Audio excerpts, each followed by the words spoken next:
વડોદરા જિલ્લાના ડભોઈમાં રખડતા ઢોરના ત્રાસથી નગરજનો હેરાન પરેશાન થવા પામ્યા છે. પાલિકા તંત્રની બેદરકારીને પગલે લોકોને ભોગ બનવાનો વારો આવ્યો છે.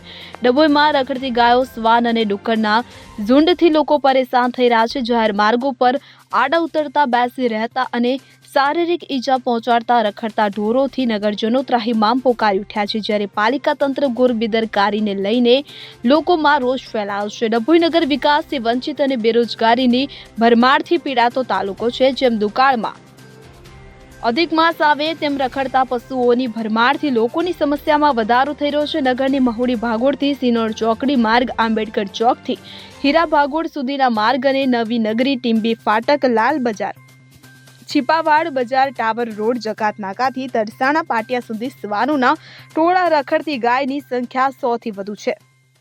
ડભોઈના વિસ્તારમાં શ્વાનની સંખ્યા પણ વધુ હોવાનો અંદાજ છે, તો ડુક્કરોની સંખ્યા પણ નગરના વિવિધ વિસ્તારોમાં જોવા મળી રહી છે.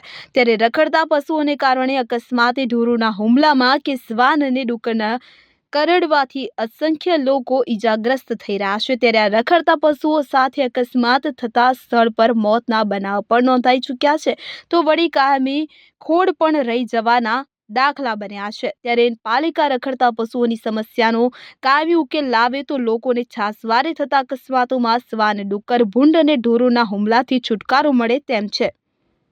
ફકીરા ખત્રી સાથે CN24 ન્યૂઝ, ડભોઈ. હવે જુઓ દેશ દુનિયાની તમામ ખબરો તમારી આંગળીના ટેરવે. ઉઠાવો મોબાઈલ અને Google Play Store પરથી ડાઉનલોડ કરો અમારી CN24 ન્યૂઝ મોબાઈલ એપ.